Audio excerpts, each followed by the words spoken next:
बिहार में एक बार फिर से नीतीश कुमार की सरकार बनती हुई नजर आ रही है और नारे लग रहे हैं 2025 फिर से नीतीश। फिलहाल अगर बिहार इलेक्शन की बात करें तो देखिए सुबह 7 बजे से काउंटिंग शुरू हो चुकी थी और इसी के तहत अब रिजल्ट धीरे धीरे जो रिजल्ट से जो पर्दा था वो साफ होता हुआ नजर आ रहा है। अगर आंकड़ों की बात करें तो एनडीए 200 के पार पहुंचती हुई नजर आ रही है, यानी कि 200 के पार पहुंचती हुई दिखाई दे रही है। लेकिन महागठबंधन का क्या, जो कि 36 से 40 सीटों पर ही सिमटती हुई दिखाई दे रही है। हालांकि शाम तक का इंतजार करना होगा, उसके बाद में पता चल जाएगा कि कौन सी पार्टी ने कितनी सीटों पर बिहार में कब्जा किया है। लेकिन जो आंकड़े फिलहाल सामने आ रहे हैं उसमें एनडीए काफी ज्यादा आगे नजर आ रही है। अब सवाल ये खड़ा होता है कि आखिर ऐसा क्या हुआ कि महागठबंधन के लिए बिहार में हार देखनी पड़ रही है। तो वहीं पर एनडीए का वो कौन कौन सा मास्टर स्ट्रोक था जो कि महागठबंधन के लिए हार साबित होता हुआ दिखाई दे रहा है। तो आज इसी पर बात करने वाले हैं और तमाम ऐसे मुद्दे हैं बिहार इलेक्शन से जुड़े हुए, उस पर आज विस्तार से हम चर्चा करेंगे। नमस्कार, मैं हूं आपके साथ अनुपमा खोबरे और आप देख रहे हैं एबीसी न्यूज। बिहार में चुनावी बहार। 2 चरणों में बिहार में चुनाव हुआ, 6 नवंबर और 11 नवंबर। और आज यानी कि 14 नवंबर को रिजल्ट धीरे धीरे जो रिजल्ट है उससे पर्दा साफ होता हुआ नजर आ रहा है, यानी कि पर्दा हटता हुआ दिखाई दे रहा है और शाम तक का इंतजार करना पड़ेगा। लेकिन सबसे बड़ी बात कि आखिर ऐसा क्या हुआ कि यहाँ पर महागठबंधन के लिए हार देखने को मिल रही है बिहार में।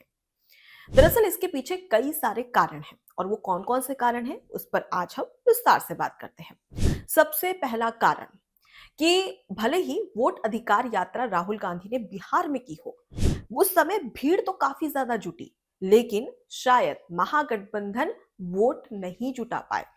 वोट अधिकार यात्रा के बाद कहा जा रहा था कि राहुल का नया स्वरूप देखने को मिल रहा है, महागठबंधन का नया स्वरूप देखने को मिल रहा है बिहार में। लेकिन रिजल्ट के हिसाब से ऐसा कुछ नजर नहीं आया। आखिर ऐसा क्या हुआ, क्योंकि कोशिश तो पूरी की थी कांग्रेस ने, लेकिन सबसे बड़ी बात कि अगर आप बिहार में चुनाव जीतना चाहते हैं तो जरूरत है कि आप जमीनी स्तर पर लगातार संपर्क बनाए रखें। लेकिन राहुल गांधी को लेकर सवाल उठा कि उन्होंने वोट अधिकार यात्रा तो की थी बिहार में, लेकिन उसके कुछ समय के बाद में वो विदेश चले गए, विदेश की यात्रा शुरू कर दी, यानी कि वोट अधिकार यात्रा और उसके बाद में सीधे विदेश की यात्रा। और ये शायद बिहार की जनता को पसंद नहीं आया। अब उसके बाद में दूसरी सबसे बड़ी बात सीएम फेस को लेकर अगर बात करें तो पहले से अगर हम एनडीए में साफ हो चुका था कि नीतीश कुमार एक बार फिर से मुख्यमंत्री का चेहरा होंगे। लेकिन वहीं पर अगर हम बात करें महागठबंधन की, तो महागठबंधन में एक फूट नजर आ रही थी सीएम फेस को लेकर। अगर हम सबसे पहले बात करते हैं तेजस्वी यादव की, तेजस्वी यादव जो कि खुद को ये बता चुके थे कि वो महागठबंधन अगर चुनाव जीतती है तो वो सीएम होंगे, यानी कि सीएम फेस के तौर पर आरजेडी खुद को प्रेजेंट कर रही थी। लेकिन वहीं पर जब कांग्रेस से पूछा गया तो कांग्रेस इस पर ना नुकुर करते हुए नजर आया, यानी कि उसने स्पष्ट नहीं किया कि महागठबंधन का सीएम फेस कौन होगा।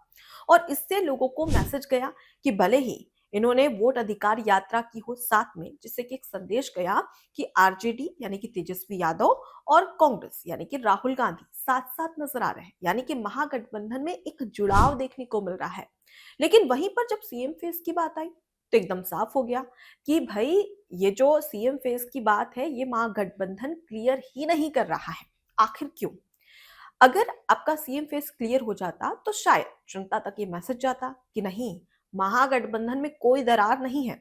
लेकिन ऐसा होना कि चुनाव हो और महागठबंधन में दरार ना हो, और वही जनता तक मैसेज गया। और उसके बाद में कुछ बहुत टाइम के बाद में फिर कहते हैं कि ठीक है, वो जो तेजस्वी यादव है वही सीएम फेस होंगे। लेकिन सबसे बड़ी बात कि तब तक जनता तक मैसेज पहुंच चुका था कि इन दोनों के बीच में कोई दरार नजर आ रही है, एक टकराव देखने को मिल रहा है। अब तीसरी सबसे बड़ी बात कि सीट बंटवारे को लेकर एक और एनडीए की बात करें तो एनडीए में लगातार एक कंफर्म हो चुका था कि कौन कितनी सीटों पर चुनाव लड़ेगा। हालांकि ये नहीं है कि एनडीए में भी तकरार ना देखने को मिली, छुटपुट घटनाएं देखने को मिली जहां पर नेता थोड़े बहुत नाराज हुए। लेकिन अगर हम बात करें महागठबंधन की तो महागठबंधन में एक बड़ा टकराव देखने को मिला। और टकराव की सबसे बड़ी वजह है सीट बंटवारा। सीट बंटवारे को लेकर अंत तक यानी कि नामांकन के दिन तक इन इन मतलब महागठबंधन की पार्टियों में एक तकरार ही देखने को मिल रही थी कि नहीं, हमें इतनी सीट नहीं चाहिए, नहीं हम तो इतनी ही सीटों पर चुनाव लड़ेंगे। और ये टकराव साफ तौर पर जनता को नजर आ रही थी। और इससे एक ही मैसेज जाता है कि भाई जब आप चुनाव लड़ने की बारी आई तभी आप लड़ रहे हैं, अगर गलती से आपकी सरकार बन गई तो आप तो हमारी समस्याओं को भूल ही जाएंगे। इससे मैसेज गया जनता के पास। और शायद यही वजह है कि अब महागठबंधन को हार नजर आ रही है। अब सीट बंटवारे की एक और बात आपको बता दूं कि क्या आपको पता है कि जो महागठबंधन है, कहने के लिए इनका गठबंधन था, लेकिन 9 सीट ऐसी है बिहार में जिन पर इनकी ही पार्टी के नेता एक दूसरे के खिलाफ चुनाव लड़ते नजर आए। और ऐसे में जनता कंफ्यूज हो गई कि अरे हमें वोट किसको करना है। हम अगर महागठबंधन को वोट दे रहे हैं, मान लीजिए कि अगर हम महागठबंधन को वोट दे रहे हैं तो इन 9 सीटों पर हम क्या करें। 9 सीटों पर तो यहाँ पर आरजेडी कांग्रेस एक दूसरे के सामने नजर आ रही है, मतलब महागठबंधन की जितनी भी पार्टियां हैं वो इन 9 सीटों पर एक दूसरे के अपोजिट में नजर आई, यानी कि एक दूसरे से चुनाव लड़ती हुई दिखाई दी। ऐसे में इनका वोट कट गया और इसकी वजह से बीजेपी को यानी कि एनडीए को फायदा होता हुआ नजर आया। उसके साथ ही कई ऐसे मुद्दे हैं जो कि लगातार बिहार में घमासान करते रहे, यानी कि कई ऐसे मुद्दे हैं जो कि लगातार बिहार में गूंजते रहे। और यही वजह है कि जिसका अब नजारा देखने को मिल रहा है। अब एनडीए 200 के पार आगे बढ़त बनाए हुए है। हालांकि शाम तक पता चल जाएगा कि कितनी सीटें जीत रही है, कितनी सीटें नहीं जीत रही है। लेकिन अब बात करते हैं उस पार्टी की जिसमें बिहार चुनाव में त्रिकोणीय मुकाबला नजर आया था। जी हाँ, मैं बात कर रही हूं जन सुराज पार्टी की, जन सुराज पार्टी के संस्थापक प्रशांत किशोर की। बिहार में जैसे ही चुनाव का ऐलान हुआ, शंखनाद हुआ, उसके बाद में महागठबंधन और एनडीए इन दोनों को लेकर जुबानी जंग छिड़ गई। कौन जीतेगा बिहार का चुनाव, कौन होगा 2025 में किसकी बनेगी सरकार। लेकिन इसी बीच आते हैं, एंट्री मारते हैं प्रशांत किशोर अपनी नई पार्टी जन सुराज पार्टी के साथ में। और हैरत की बात है कि अभी तक अगर हम बात करें तो जन सुराज पार्टी का खाता भी नहीं खुल पाया है।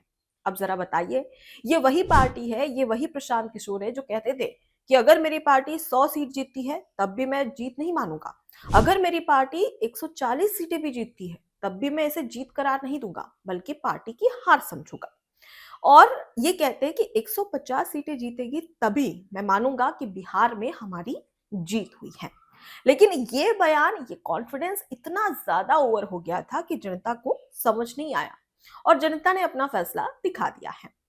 जन स्वराज पार्टी के संस्थापक प्रशांत किशोर खाता भी नहीं खोल पाए हैं। जी हाँ, एक सीट पर भी बढ़त नहीं बनाई है जन स्वराज पार्टी ने। अब सबसे बड़ा सवाल कि इसके पीछे कारण क्या हो सकता है। पहला, प्रशांत किशोर का ओवर कॉन्फिडेंस। और दूसरी बड़ी बात यह कि प्रशांत किशोर अपने आप को पीछे रख रहे हैं, यानी कि पार्टी जनसुराज पार्टी तो आगे थी और तमाम प्रत्याशी, लेकिन इसी बीच वो घोषणा करते हैं कि मैं चुनाव नहीं लड़ूंगा। और शायद ये जनता को पसंद नहीं आता है, क्योंकि अगर बात करें तो महागठबंधन और एनडीए के बाद में अगर तीसरा चेहरा देखे तो प्रशांत किशोर का नजर आ रहा था। और इस दौरान कुछ लोग थे जो चाहते थे कि प्रशांत किशोर भी जीते। आम जनता की ही बात कर रही हूं, क्योंकि उनके जो भाषण होते हैं, जो उनके शब्द होते हैं, वो कहीं ना कहीं जनता को काफी ज्यादा अट्रैक्ट करते हैं। और इसी वजह से त्रिकोणीय मुकाबला भी कहा जा रहा था। लेकिन इसी दौरान प्रशांत किशोर का एक बयान आता है और उस बयान में वो कहते नजर आते हैं कि मैं चुनाव नहीं लड़ रहा हूं, बल्कि मेरी पार्टी के जो प्रत्याशी है वो चुनाव लड़ रहे हैं। और ऐसे में जो लोग थे जनसुराज पार्टी को सपोर्ट करने वाले, वो भी सपोर्ट करते हुए नजर नहीं आते, क्योंकि वो खुद चाहते थे कि प्रशांत किशोर चुनावी मैदान में उतरे। लेकिन प्रशांत किशोर ने ना तो खुद को सीएम फेस डिक्लेयर किया, ना ही खुद को ये कहा कि मैं पार्टी का अध्यक्ष हूं, और ना ही तीसरी जब बात आई चुनाव लड़ने की तो वो पीछे आ गए, यानी कि बैकफुट पर नजर आए। और ये जनता को पसंद नहीं आया और शायद इसी वजह से जनसुराज पार्टी का सुपड़ा साफ नजर आ रहा है अभी तक। अब इसके बाद में बात कर लेते हैं अन्य पार्टियों की, यानी कि महागठबंधन और एनडीए की। अब सबसे बड़ी बात यह है कि एनडीए क्यों बिहार में जीतती नजर आ रही है, 200 के पार क्यों नजर आ रही है, इसके पीछे का कारण क्या है। और अब तक की अगर 200 के पार अगर एनडीए चली जाती है तो ये सबसे बड़ी जीत कहलाएगी बिहार चुनाव की। जी हाँ, क्योंकि 243 सीटों पर बिहार में चुनाव हो रहा है, जिनमें बहुमत का आंकड़ा है 122, और यहाँ पर एनडीए 200 के पार बढ़त बनाए हुए नजर आ रही है। इससे साफ होता है कि जो बढ़त दिखाई दे रही है, अगर यही रिजल्ट में कन्वर्ट हो गया तो साफ है कि इस बार बिहार में एक प्रचंड जीत बीजेपी की और जेडीयू की, यानी कि महागठबंधन नहीं बल्कि एनडीए की होती हुई नजर आएगी। लेकिन इसके पीछे का सबसे बड़ा कारण क्या, यहाँ पर डेवलपमेंट पे भी खास फोकस किया गया है। एयरपोर्ट का निर्माण हो, ब्रिज का निर्माण हो, या इसके अलावा चुनावी घोषणाओं की बात हो। 200 यूनिट फ्री बिजली, जी हाँ, बिहार में नीतीश कुमार जब सीएम थे तब उन्होंने साफ तौर पर कह दिया था कि हमारी जो जनता है बिहार की, उन्हें 200 यूनिट फ्री बिजली दी जाएगी। और यही वजह है कि ये काम उन्होंने करके भी दिखाया, सिर्फ हवाई बातें नहीं की, बल्कि जमीनी स्तर पर, धरातल पर उन्होंने ये काम करके भी दिखाया। और शायद यही वजह है कि एक बड़ी जीत की ओर अग्रसर होती हुई एनडीए नजर आ रही है। हालांकि ऐसा नहीं है कि महागठबंधन ने घोषणा नहीं की, महागठबंधन ने कहा था 125 यूनिट हम फ्री बिजली देंगे अगर हमारी सरकार आई तो, पर शायद उन्होंने घोषणा की और यहाँ पर नीतीश ने एक बड़ा दाव किया कि इसको धरातल पर उतार ही दिया। और यही वजह है कि एनडीए अब आगे बढ़त बनाई हुई नजर आ रही है। अब उसके अलावा अगर दूसरी सबसे बड़ी बात करें तो देखिए, डेवलपमेंट का तो मैंने आपको बता दिया, उसके बाद में हम फ्री बिजली की बात करें, उसके अलावा सबसे बड़ा यहाँ पर अगर जीत का सबब बनता है तो वो है महिला वोटर्स। जी हाँ, इस बार बिहार के इलेक्शन में अगर पुरुषों के कंपैरिजन में महिलाओं की बात करें तो महिलाओं ने सबसे ज्यादा वोट दिया है, बढ़ चढ़ कर वोट दिया गया है। और यही इसी का फायदा यहाँ पर एनडीए को मिलता हुआ नजर आया, क्योंकि एनडीए ने, नीतीश सरकार ने पहले ही घोषणा कर दी थी कि महिला रोजगार के तहत महिलाओं के खाते में 10,000 रुपए डाले जाएंगे शुरुआत। हालांकि उन्होंने ये भी कहा था कि हम करीब लाख रुपए यहाँ पर जो महिला है उनके अकाउंट में डालेंगे, करीब 2 लाख रुपए की बात कही गई थी। उसके बाद में उन्होंने कहा कि हम अभी फिलहाल में शुरुआत में 10,000 रुपए महिलाओं के खाते में डालेंगे, जिससे कि वो बिजनेस कर सके, यानी कि महिला जो आत्मनिर्भर बन सके और खुद यहाँ पर अपना खुद का कोई बिजनेस खोल सके। और इसी वजह से वो शुरुआत में ही 10,000 रुपए अकाउंट में डाल देते हैं। और ये जीत का एक सबसे बड़ा कारण बनता हुआ नजर आ रहा है एनडीए के लिए, क्योंकि यहाँ पर सिर्फ घोषणाएं नहीं हो रही थी बल्कि इसे धरातल पर उतारा भी जा रहा था।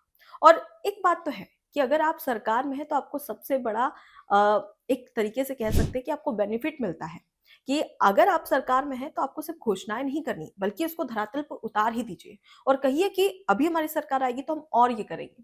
तो इससे जनता को विश्वास मिल गया। ऐसा नहीं है कि उनको सिर्फ हवाई बातें की और ये कह दिया कि आपके हर एक परिवार को, यानी कि बिहार में जितने भी परिवार है उसके हर एक सदस्य को सरकारी नौकरी दी जाएगी। और यही कुछ किया महागठबंधन ने और तेजस्वी यादव ने, जिस पर लोगों को विश्वास नहीं हुआ। और उसके बाद में इसका फायदा उठाया एनडीए ने, जिसके चलते अब एनडीए 200 के पार बढ़त बनाती हुई नजर आ रही है। और बिहार में अब एनडीए ये कहती हुई नजर आ रही है, तमाम जो एनडीए के कार्यकर्ता है वो ये कहते नजर आ रहे हैं कि 2025 फिर से नीतीश। तो एक बड़ी जीत की ओर अग्रसर होती हुई नजर आ रही है। लेकिन बिहार में अब भी एक सबसे बड़ा मुद्दा है पलायन का। अगर पलायन रुक जाता है, यानी कि एनडीए सरकार अगर बिहार में सरकार में फिर से आती है तो क्या वो पलायन रोक पाएगी, क्योंकि बिहार में सबसे ज्यादा जो मजदूर है वो पलायन करते हैं रोजगार के चलते, यानी कि अन्य राज्यों में जाते हैं। और हमने वीडियोस भी देखी जिस तरीके से, किस तरीके से जो बिहार के मजदूर हैं उन्हें प्रताड़ित किया जाता है, कभी बंधुआ मजदूर बना लिया जाता है तो कभी उन्हें दूसरे राज्यों से भगा दिया जाता है कि बिहार जाइए, आप बिहारी हो। ये कई ऐसे वीडियोस थे जो कि बेहद ही शर्मनाक थी। अब ऐसे में जरूरत है कि बिहार की खुद की पहचान है, लेकिन रोजगार में भी बिहार की खुद की एक बड़ी पहचान हो। जो मजदूर है, जो बिहार से पलायन कर रहे हैं रोजगार के लिए, वो पलायन खत्म होना चाहिए। और मैं चाहती हूँ कि बिहार में सबसे बड़ा फोकस एनडीए का यही हो, क्योंकि बिहार में अगर सबसे ज्यादा कोई प्रताड़ित हो रहा है तो वो मजदूर है, क्योंकि मजदूर रोजगार के लिए, अपने परिवार की आजीविका चलाने के लिए, पेट भरने के लिए वो दूसरे राज्य में जाते हैं। अब ऐसे में देखना होगा कि अगर एनडीए सरकार आती है तो वो बिहार के मजदूरों के लिए क्या कुछ करती है। फिलहाल ये पूरा विश्लेषण आपको कैसा लगा, सही लगा या नहीं, अपनी राय जरूर दीजिएगा कमेंट बॉक्स में। फिलहाल मुझे दीजिए इजाजत। नमस्कार। एबीसी हिंदी न्यूज, आज ही जुड़िए हर खबर के साथ।